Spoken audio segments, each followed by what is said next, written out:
Hi everyone, I'm Jan from Sew It Online in Pins and Needles in Cleveland, Ohio. And I can't thank you enough for all the masks you made. So we just wanted to put out another plea because now they're asking for headwear. So we developed a pattern by taking a couple different patterns together, and we do have those instructions below this video for you to be able to get, or up in the files button. So we came up with something, we changed some existing patterns out there to come up with something that we found out nurses wanted. They needed something a little bit wider to be able to do. This one is a very, very simple one to make. It's just going to tie, so it's going to go on like this. Don't I look pretty, right? Okay, so this is going to be something for your friends, for your nurse friends, because guess what? We made the mask to match. Now, isn't that a sewer in all of one of us that we have to have everything match? So isn't that cute though? I mean, that is a really nice gift.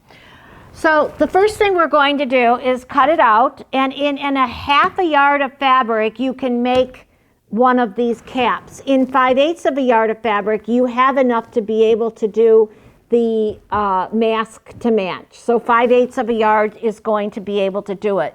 It's a very, very simple thing to be able to make. Let's go over them.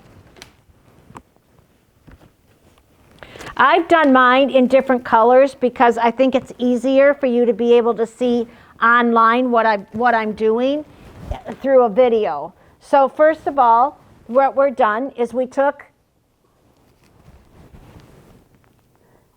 you cut this on fold, you cut this on fold, and you need 2 of these. So each one, so what's going to happen is it's going to sew together. This is the back of the head, and all you're doing is stitching it around. So take the time. I pinned it just so that it was easier for me to be able to do while talking to all of you.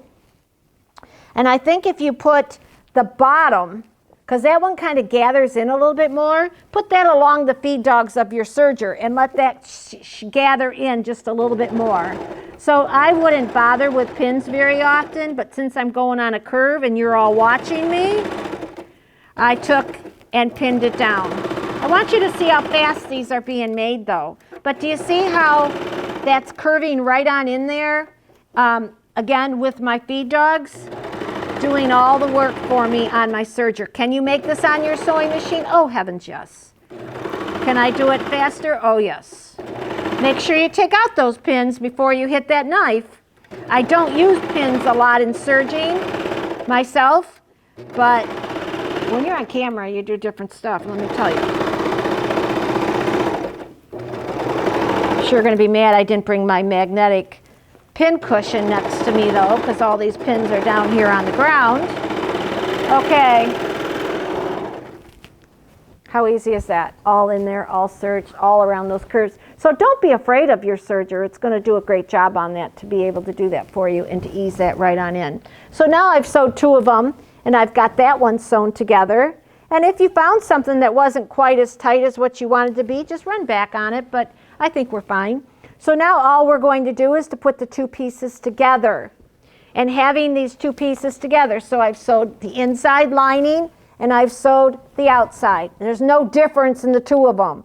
All I'm going to do is put right sides together and stitch all the way around them again. So again, now all I've done is put them together inside and out, and I'm going to stitch all the way around with 1 opening left so that I can come back here, turn it, and then stitch that with my sewing machine. So you can leave your little opening wherever you feel it works best. I'm going to take it and teach you to turn a curve on a serger. So what you have to do on corners and curves on a serger, if you'd be afraid of it, again, I'm not going over any pins. I'm going to go right off. I'm going to come right back on. I'm going right off, pulling my threads, and coming right back on. There's no reason to stop and start and do all that sort of thing. Just let it go off. That's the joy of a serger.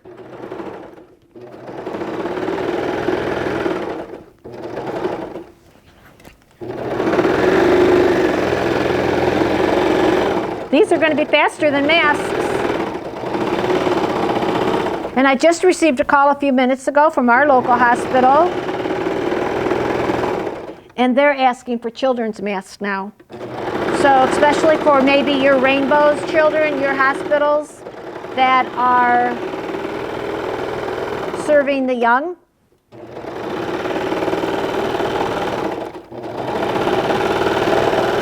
Okay, watch. I'm just coming around. I'm not worrying about nothing, and I'm going to go ahead and cut it. Watch again. I'm coming right on around and keep on sewing. Imagine if I wasn't talking, I'd be done already.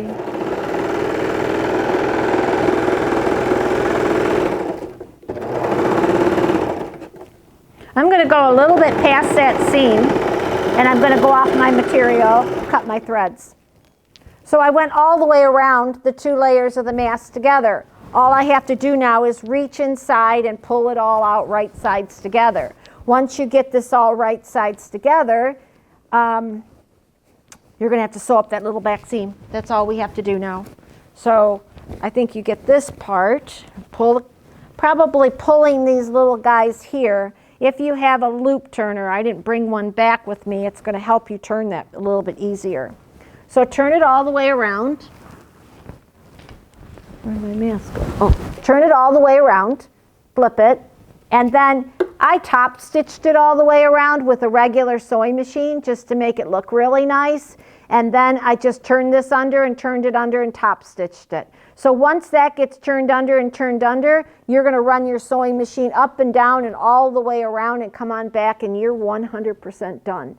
So what's that take, 8-10 minutes? And you've made a half a yard of fabric, and you've made it. If you have fat quarters at home, 2 fat quarters together will make this 1 mask. So it's a simple, fun thing to do. It's something that the nurses are going to be asking for and need in the clinics. So it's one more thing. I'm really hoping to take this group into charity levels. It's been absolutely astounding how many people have reached out and made masks. I think we're over 25 million that have happened in the Million Mask Challenge. And what an accomplishment in 4 weeks. And I personally know how hard you worked. I know that you used your own fabric, you used your own threads, you used your own time, and you used your machine, and it consumed you for the last 4 weeks. I don't think a lot of people realize the amount we have given, all of us have given of ourselves, which is who we are anyways. I've always known sewers to be really great people. I've been in the industry for 46 years now, and so it's just something that I've known. They've always been really great, but boy, you really showed me. It takes me to tears when I see what everybody has done. So we thank you from the bottom of our heart. We will keep this going, and we will have lots of different tutorials to show you what else we do. We do a lot for the Giving Doll. We do a lot for the different hospitals, and I'm sure maybe some of you would like to join in and have patterns that they use, and it's really a fun thing to do. So keep sewing. Masks are not done. The hospitals are here and are in Cleveland every single day picking up masks and begging for more, and I think we're still going. So keep sewing as much as you can, but take a break for yourself and pat yourself on the back. Thanks to all of you. Hope to see you real soon.